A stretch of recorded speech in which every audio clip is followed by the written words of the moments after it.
Hi, Hampton Pearson. That is correct, exclusively for deficit reduction. And my question is, what about a taxpayer movement? What about a taxpayer filibuster of this Democratic slush fund use of TARP money? We have Senator John Thune, Republican star and chairman of the Republican Policy Committees from South Dakota. And I asked Mr. Thune that and other things. Please take a listen. All right, Senator John Thune, Republican of South Dakota, we welcome you back to the Kudlow Report, sir. How are you? I'm doing well, Larry, and how are you this evening? All right, thank you. I'm going to ask this front question with a straight face, or I'm going to try to. I mean, look, we found $200 billion worth of unused TARP money or faster bank payments of that bank bailout fund. Now, is this, I'm going to be serious, the president wants to use this for safety net, transfer payments, things that have nothing to do with economic growth and nothing to do with taxpayers. Is this becoming a Democratic slush fund? That's my question. Absolutely, and this is what we were afraid would happen. It's found money, Larry. It's Washington, D.C., and there's free money around. And this news that came out today that it's actually going to cost $200 billion less than what they expected has now presented an opportunity for all the people in this town who have designs about how to spend that money.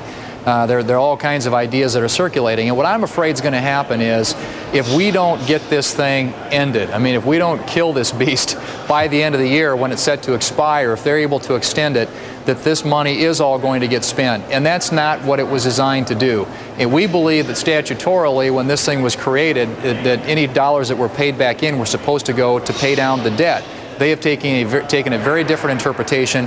I believe the way you clarify that is to get Congress to act, vote on it, vote to end this thing as it's supposed to at the end of the year. And we're going to do everything we can to make that happen. But I'm very, very concerned about everything I hear from the White House and my colleagues, particularly Democrat colleagues here in Congress, about spending this money. I mean, I think this really is an absolute hosing of the taxpayers. And I agree with you. It violates, if not letter of law, the spirit of the law last year when TARP was first signed. It's supposed to go back. Any pay downs were supposed to go to pay down debt. Any reductions in the bank bailout money, or as like the Bank of America paying back $45 billion, that's a good thing. The system is healing. TARP served its purpose. Now, let me ask you. You have been one of the leaders, if not the leader, in trying to end this program by the year end. Where do you stand legislatively? What's the latest on this? We're looking for any legislative vehicle that comes along that we think we might be able to gain some leverage on to get a vote on TARP. The Democrats don't want this vote. We've tried to bring it up before. They blocked the vote on it. They flat do not want to make this vote. And I think for a lot of us, as you said, many of us who supported this supported it at the time, believing that it was to avoid imminent financial collapse and it was done to for bank stabilization. Well, it's gone far afield from that. Now it's been used for auto manufacturers, for insurance companies, and by the way, we're not going to get the auto money back, and I don't think any of this other money we'll ever see again either if it gets spent. So we're trying to find something that we can get a vote on in the United States Senate between now and the end of the year when this program is set to end. And right now, because of the health care debate, everything's sort of up in the air. But we are looking at every possible legislative vehicle that might come through the Senate between now and December 31st. Let me ask you a couple on this. First of all, we don't actually know if this money is real because, as you say, that GM thing's going to go on forever. You got Fannie, you got Freddie, you got AIG. I mean, the TARP Inspector General, Neil Barofsky, who's an honest guy, has not signed off on these new numbers. So it strikes me as very odd. All of a sudden, on the eve of another stimulus package and expansion of government, suddenly $200 billion of TARP is found.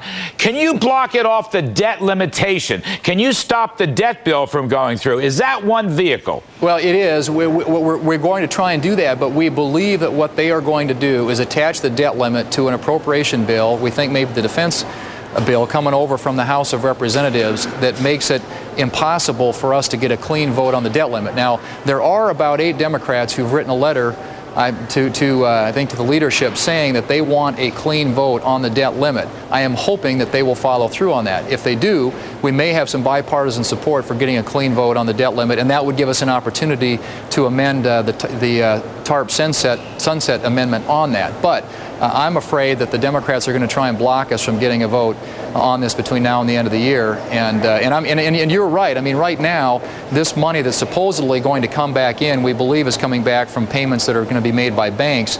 But even at that, I don't think those numbers have been verified. Right. They haven't been vetted. You're exactly right. Yeah. That's why it strikes me as such a coincidence. You have this phony job summit and now another stimulus package of transfer payments and social safety net, you know, instead of cutting tax rates or retiring the debt. Look, let me just ask this. This is a little far-fetched.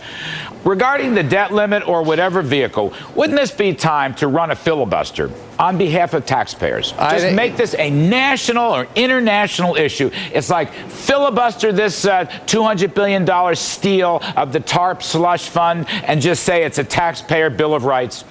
It's interesting that you should suggest that, because I've had that discussion with some of my colleagues on our side that we need to make this a major issue between now and the end of the year, because this is about protecting the taxpayers from literally being pillaged by big government spenders here in Washington. This is not what anybody bought in for. I mean, this thing has gotten so far afield from what TARP was intended to do, and this literally will become a political slush fund, none of which will the taxpayers ever see if we allow them to go down, embark upon this path of spending this for whatever they desire.